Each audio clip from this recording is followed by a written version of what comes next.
Assalamualaikum warahmatullahi wabarakatuh. Waalaikumsalam Kembali warahmatullahi dengan wabarakatuh. TV Pendawa Channel. Sebelum kita rangkum ini, terlebih dahulu mohon ketik, komen, like, dan subscribe-nya untuk mendukung TV channel kita. Alhamdulillah, ini hari kita kedatangan tamu. Assalamualaikum, Pak Jul, Pak Dokter Jul. Aduh, apa kabar nih? Alhamdulillah, saya baik. Waduh, udah lama kali kita ketemu ya? Ya, Iya, cukup ini lama. beliau ini salah satu aktivis kebangsaan dan sudah cukup senior, malang melintang di dunia persilatan nih. Iya, Pak Jul. Bahkan beliau udah gak asing lagi nih. Podcast sudah kemana-mana. Alhamdulillah, Allah menunjukkan jalan, bisa kita ketemu ya, Pak Jul. Alhamdulillah. Ya. Alhamdulillah. Jadi gini, Pak Jul. Selama ini kan kita denger nih hiruk pikuk. Bapak ini selaku dokter, gimana sih? Kok bisa sampai kemari gitu? Ceritanya gimana nih, Pak? Mohon Pak, petunjuk dan arah Ya, dan supaya itu benar. Sebetulnya itu panggilan aja. Saya juga Iya. nggak tahu kan perjalanan hidup saya sampai mengarah ke sini saya nggak tahu. Tapi setelah saya cermati, ternyata saya ditakdirkan untuk meneruskan para pendahulu saya yang dulu Budi Utomo itu kan para dokter, Iya, Pak, dokter iya. kebangsaan. Jadi saya, insya Allah saya cuma pengen jadi orang yang bermanfaat lah buat sesama, itu aja Bapak. Iya. Itu aja. Jadi sampai saya kesini itu juga dalam rangka itu, karena ada hal-hal yang memang harus saya sampaikan. Iya. Tentang tadi kan sudah disebut tentang Iya. hiruk pikuk ijazah palsu itu. Betul, Pak. Saya jujur aja, sejak itu hiruk pikuk itu saya cermati. Ini apa yang ditutupi gitu loh, sehingga isu ini berlarut-larut Iya, sampai dan mulai tidak langsung. Sebetulnya kalau tidak ada apa-apa yang ditutupi, gampang sekali toh. Iya. Ini loh ijazah saya. Ini benar, loh Pak. saya Joko Widodo. Iya, Selesai. benar. Iya, benar, Pak. Tapi kok ini berlarut-larut? Iya, benar, Pak, benar. Ini ada apa? Itu insting saya mengatakan begitu. Sama, Pak. Saya berpikir begitu juga. Nah, atas dasar itulah ketika hiruk pikuk itu sampai pada ungkapan Bitor Suryadi, Iya. adanya Universitas Pramuka dan lain-lain, Iya. dan nyebut nama junior saya, namanya Denny Iskandar. Iya, itu Itu udah gak asing itu. aktivis ya GMNI. Dia adik kelas saya di Fakultas Ekonomi Universitas Erlangga, sementara saya di Fakultas Kedokteran. Iya. Nah, karena waktu itu saya jadi Ketua Badan Perwakilan Mahasiswa, jadi saya kenal aktivis-aktivis Iya. itu. Kemudian juga Denny aktif di Paduan Suara Universitas. Nah, saya salah satu anggotanya juga. Berarti Bapak kenal betul ya, yang Sangat namanya kenal, Denny yang sering sangat yang kenal, ditanya ini ya. sangat kenal. Siap, Pak. Lanjut, Pak. Nah, ketika hiruk pikuk itu sebut nama Denny, saya ingat waktu itu 2012 saat pencalonan gubernur DKI. Iya. Itu dia yang ngurus berkas itu. Jadi dia anak buahnya Boy Sadikin, ya ngurus. Boy Sadikin anaknya Pak Ali Almarhum Sadikin, ya. Lanjut, Nah, Pak. Itu waktu itu dia ngomong sama saya, Mas, berkasnya sudah benar semua, kan diterima oleh KPUD. Iya. Ya kan ada beberapa kelengkapan yang itu gampang lah. Cuma yang saya agak heran, kata dia waktu itu, foto orangnya sama orangnya beda. Oh, gitu. Orangnya beda. Nah, ketika hiruk pikuk ini sampai Iya. pada yang disampaikan Bitor, nyebut nama dia, saya ingat cerita itu. Saya ketemu di Surabaya. Den, ini saya ingat ceritamu dulu gimana, Den? Iya. Diulang sama dia. Berarti kita harus curiga bahwa orangnya ini bukan Joko Widodo yang ijazahnya dipakai. Oh, gitu. Saya bilang begitu, dia setuju. Dan itu biasa, penyamaran-penyamaran itu biasa. Saya telusuri lagi, siapa di balik sosok ini, gitu kan? Nah, muncullah beberapa nama penting di dalam Partai Komunis Indonesia waktu itu. Namanya Rewang, gitu. Rewang ini sempat disebut oleh Rocky Gerung waktu Betul, di betul, ya. universitas. Waktu itu Iya. dia ada orang datang nyuruh dia ketemu sama Rewang. Terus Rewang ngomong, jangan percaya sama Joko Widodo. Ini juga aneh. Kenapa orang yang dibina, yang membina ngomong jangan percaya? Ini kan pengalian-pengalian terus. Dan biasa orang-orang PKI itu selalu begitu, adu domba, bohong, nah gitu. Nah, ketika dia terpilih jadi presiden, saya berpikir begini, ini ada yang aneh ini orang ini, gitu. Ada kepribadian yang aneh, gitu kan? Ada kelainan kepribadiannya. idenya lompat-lompat, suka berbohong, ya kan? Terus ada waham. Waham itu semacam delusi, waham kebesaran, gitu kan? Jadi suatu dia pengen seolah-olah dia orang yang paling besar, gitu kan? Contohnya waktu dia nikahkan anaknya di Medan, raja itu cuma bawa 1 kereta kencana, dia bawa 8, hanya menunjukkan bahwa dia itu delusi itu, waham kebesaran. Idenya lompat-lompat. Kalau boleh tahu itu memang kereta kencana dari keraton, Pak? Kalau tidak tahu saya, yang penting buat saya sosok ini agak unik. Nah, Ya. Oke, lanjut, Pak. saya curiga setelah kasus ini saya ngomong sama teman-teman, ini siapa yang menyiapkan sosok ini ya? Gitu. Begitu canggih permainannya, penyiapan. Oh, bentar, saya potong sedikit. Ya. Bapak tadi bilang sosok.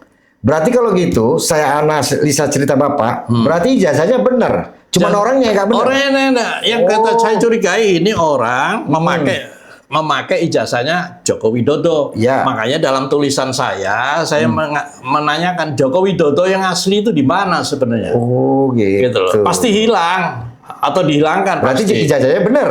Ya benar. Nah, makanya maksud saya kenapa saya membuka ini, kebenaran harus disampaikan. Betul, Seharusnya itu ada pihak-pihak yang membuka ini semua. Kita nggak bisa bangsa ini dikorbankan hanya untuk kepentingan sekelompok. Iya. Gitu loh. Kalau memang benar ini kelompok-kelompok dendam dari Partai Komunis, ya, itu lebih parah lagi. Berarti selama ini kita dikuasai. Dan nyatanya memang kita dikuasai kerjasama dia dengan Partai Komunis Cina. Iya. Kan gitu. Ini tidak bisa. Kita ini negara Pancasila, ya kan? Dengan Undang-Undang Dasar 18 Agustus 1945. Ini harus kita pegang. Para pendiri itu sudah membuat negara, para pendiri bangsa ini, ya tidak bisa dibuat main-main oleh sekelompok orang. Betul. Ini yang saya mengajak untuk, ayo kita duduk bareng. Jadi Bapak berharap ini kembali ke Undang-Undang Dasar Oh, iya 45? dong, iya dong. Oke, Kan gitu. ya, Karena jadi gini, dalam satu operasi, ini operasi besar ini, ada diciptakan persepsi-persepsi dalam perang asimetris, ya, perang tanpa senjata. Iya. Kita ini dikuasai, sudah dikuasai dengan perang asimetris itu, gitu loh. Nah, waktu tahun 2002, ya, 99 sampai 2002, itu terjadi penggantian Undang-Undang Dasar. Benar. Ya kan? Tapi dipakai pengaliannya dengan mengatakan perubahan. Iya. Jadi 4 kali. Iya. Padahal itu penggantian, gitu Iya. loh. Dan ini alasannya apa? Adanya masa jabatan presiden yang tidak ada perbatasan. Ada, MPR 98 udah buat, TAP MPR nomor 13. Berarti ini kan persepsi dibangun terus. Benar. Nah, niat untuk mengganti Undang-Undang Dasar itu terbukti adanya koalisi ornop untuk konstitusi baru. Artinya ada kelompok organisasi non pemerintah, koalisi LSM yang bekerja sama untuk konstitusi baru. Berarti ada niat untuk membuat konstitusi baru. Iya, benar. Dan ada sekedar diketahui oleh saudara-saudara saya sebangsa, yang kita pakai saat ini, yang diperlakukan saat ini, bukan Undang-Undang Dasar yang ditetapkan 18 Agustus 1945. Waduh. Dan kejadian ini, Pak Bambang, kejadian ini adalah satu bukti nyata. Ini produk pemilihan presiden langsung, produk dari Undang-Undang Dasar 45 yang saya sebut Undang-Undang Dasar 45 palsu. Jadi kalau ada orang palsu itu wajar. Iya kan semuanya dengan kepalsuan-kepalsuan. Nah, kita akhiri lah. Dengan semudah itu ya Pak yang merubah undang-undang ini ya. Hebat juga. Oh, hebat itu operasi besar. Macam ada perubahan 2022 99 Nah, ini yang 2022 itu loh yang undang-undang Iya, yang ini masalah kan 99 dirubah pertama, perubahan kedua terjadi 2000, Iya. perubahan ketiga 2001, Benar. perubahan ketiga 2002, Iya. 4 kali perubahan. Iya. Dan mereka selalu pakai alibi bahwa ada pasal 37 perubahan dimungkinkan kan, perubahan Undang-Undang Dasar. Tapi mereka tidak memakai pasal 3 di Undang-Undang Dasar 45. Yaitu MPR menetapkan Undang-Undang Dasar. Seharusnya perubahan pertama pakai TAP, perubahan kedua pakai TAP, perubahan ketiga pakai TAP. Karena ini Undang-Undang Dasar perubahan. Kan gitu.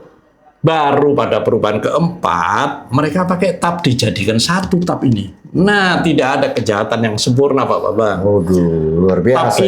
TAP ini, ketetapan ini tidak pakai nomor. Tidak ada produk hukum tidak pakai nomor. Jadi kita mesti kembali, saya sebagai dokter, jangan kita bicara gejala-gejala penyakit aja. Kita cari penyakit utamanya apa. Kita meninggalkan Pancasila dan Undang-Undang Dasar 45. 18 Agustus 1945 itu. Jadi Pak Dokter, saya penasaran nih. Tadi kan Bapak bilang ijazah benar. Sebenarnya kalau gitu Jokowi ini sebenarnya siapa Pak? Jokowi yang ini siapa nih? Makanya kalau kita selalu dikasih nama Jokowi. Makanya saya tidak pernah nyebut Jokowi. Ini Jokowi Dodo, palsu tapi, ya kan? Disebutlah Jokowi supaya orang terus ada nama Mulyono dialihkan lagi, gitu loh. Berarti luar biasa permainan di belakang layar nih Pak ya. Mengondisikan ini sampai sebegitu sudah luar biasa. Nah, sekarang kita mesti lihat kondisi dia sekarang apa, orang ini. Gitu. Kalau ini memang bagian dari operasi besar, pasti akan diselesaikan karena tugasnya sudah selesai. Nah, sakitnya ini katanya makin parah, kita tidak tahu. Ya toh, sakit beneran, apa dibuat sakit. Iya. Supaya dihilangkan kita juga nggak tahu. Ini karena ini operasi yang luar biasa. Itu Bapak. Berarti betul juga ya, intelijen kita belakangan ini yang menyampaikan secara detail tuh mengenai beliau itu berarti benar semua nih Pak ya. Iya. Nggak salah berarti cuma ya. kita masih duduk bareng. Iya, yang benar, punya Pak. kepedulian terhadap masa depan bangsa ini. Ya toh, udahlah katakan ini sudah kelalaian. Kita mulai lagi. Kita kembali ke Pancasila dan Undang-Undang Dasar 45. Iya. Kita benahi MPR sebagai lembaga tertinggi negara. Ya toh, tugasnya apa? Tapi saya salut dengan Pak Dokter. Pak Dokter itu harusnya nyuntik-nyuntik orang aja nih. Nyuntik Iya kan? itu kerjaan perawat. Nyuntik itu kerjaan perawat. Iya itulah. Sekarang kalau sampai larinya, tapi saya senang Pak. Supaya ini terang-menerang, supaya juga penonton melihat. Iya. Kan gitu Pak ya. Iya. Sebenarnya kalau saya analisis Bapak tadi, ijazahnya benar. Cuman orangnya singdi. Kan begitu. Yang aslinya yang punya ijazah sih yang mana sekarang? Atau udah. Tapi masih harus dikejar juga. Sejak kapan isu ijazah palsu itu dilempar ke publik? Ya kan kita dikasih mainan. Sejak kapan? Oh gitu ya. Kita nggak tahu. Berarti ini pengalian isu Pak kalau gitu. Sengaja ini ditimbulkan ini ijazah palsu muncul ribut bla bla bla bla bla. Sementara tujuannya ini sebenarnya kira-kira gitu ya Pak ya. Iyalah. Bapak lah yang paham itu gimana tuh Pak? Saya patut diduga begitu. Gitu, Patut Pak. diduga begitu karena kan gini sederhananya ya. Iya, Pak, ya. Kalau sebagai waduh gampang sekali. Kalau memang tidak mau ribut, dia punya niat baik sebagai negarawan. Saya dituduh ijazah palsu. Saya kok tinggal dua pilihannya. Saya ngomong ini loh ijazah saya yang asli. Selesai toh? Iya, iya. Atau kalau memang dia memang memakai ijazah palsu, dia ngomong saya minta maaf. Selesai toh? Iya. Ada apa ini? Dibuat terus dan itu bergulir terus. Ada saja ini anunya, Iya, masalahnya ada aja dibahas. datang baru terus ya. Tiba-tiba Ada. sekarang yang baru ada pramuka. Jadi masalah pramuka itu gimana sebenarnya? Ini booming nih. Yang dulu katanya terbakar, ya kan? Tiba-tiba ada informasi lagi tidak ada. Itulah terbakar. hakikat Aduh, gimana, perangkat Pak? simetris itu selalu persepsi yang dibangun. Oh gitu ya Pak ya. Iya, penelitiannya mana? Menciptakan ya. Iya, gitu Luar loh. biasa. Nama-nama yang disebut itu ternyata juga nggak bener juga kan. Denny juga mengatakan saya nggak pernah ke pramuka, saya nggak tahu juga pramuka yang mana. Iya ya. Gitu. Jadi ini jangan-jangan benturnya salah-salah ngomong aja gitu gini Pak. Saya tidak mau menghakimi teman lah, ya saya kenal. Bapak kenal benar ya sama Ya, Pak kenal Bentor ya? semua, saya kenal. Kenal ya. Dan ada podcastnya kemarin dari Ketua DPRD DKI dulu siapa?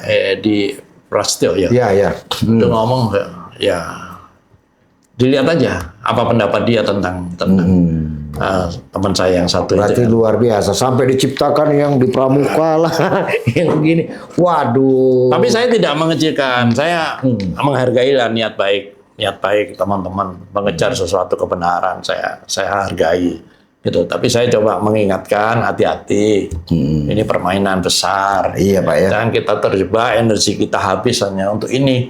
Sementara kondisi geopolitik ini sudah berubah sangat dinamis. Kita ada perang Irak, Israel. Iya, Terus iya. kita di mana kita? Iya. Sebagai negara non-blok, gimana? Kalau kita ini gini Pak Dokter ya. Kalau kita ini kan sebagai media, face ya, kita kan mencari kebenaran Pak ya. Apa yang disampaikan itulah yang kita sampaikan. Kan begitu Pak.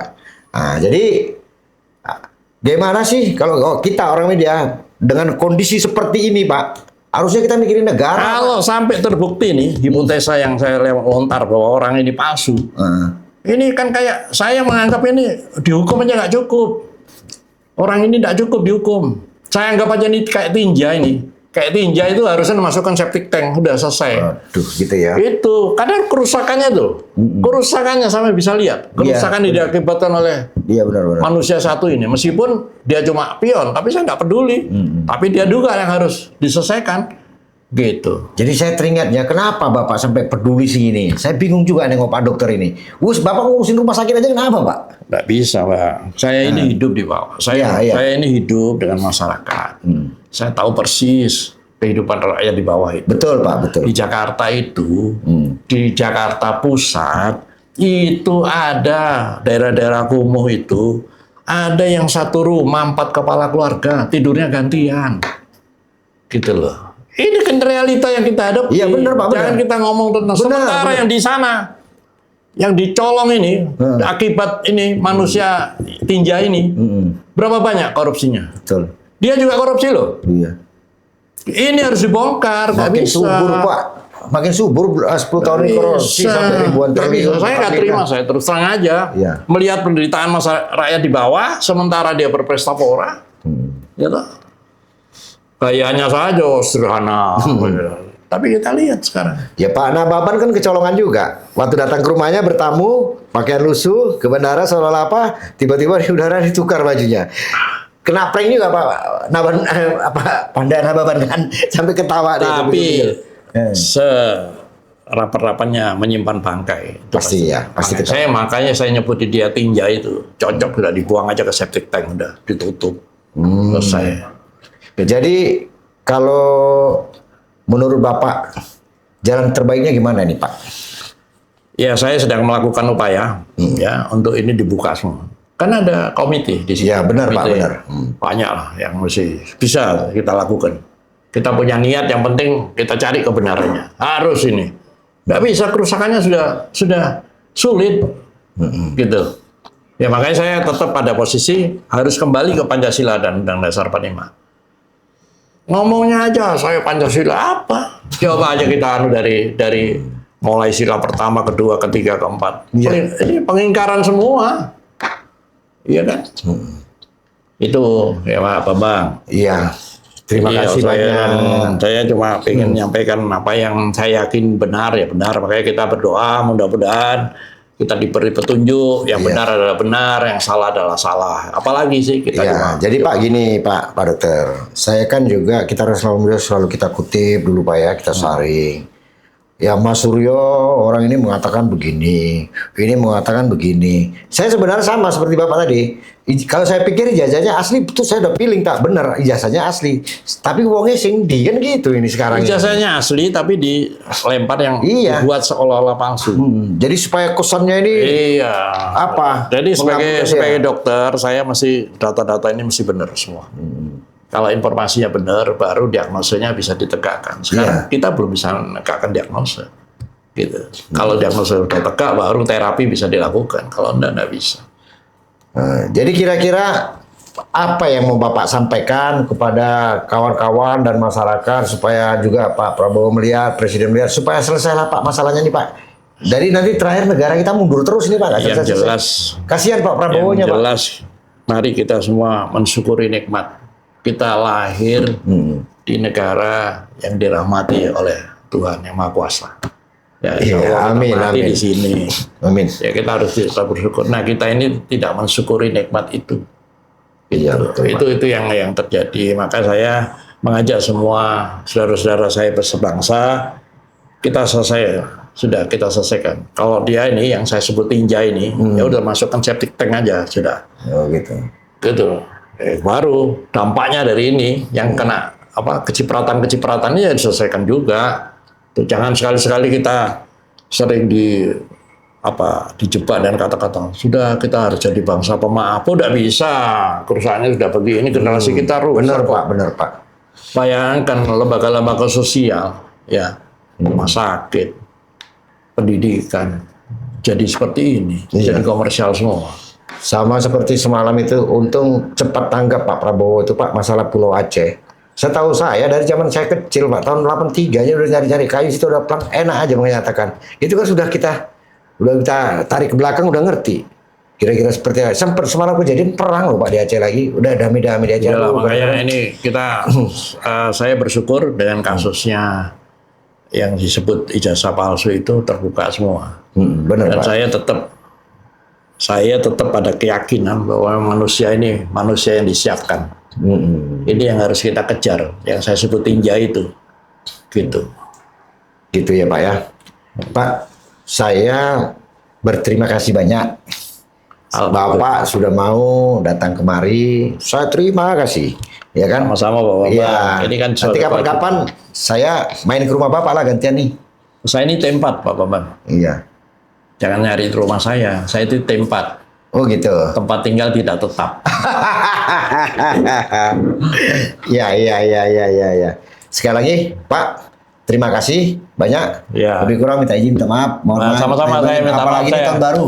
Ya, selamat tahun baru. Saya juga Iya. minta maaf pada para pemirsa kalau ada kata-kata saya yang kurang berkenan. Mudah-mudahan bermanfaat. Assalamualaikum warahmatullahi wabarakatuh. Waalaikumsalam.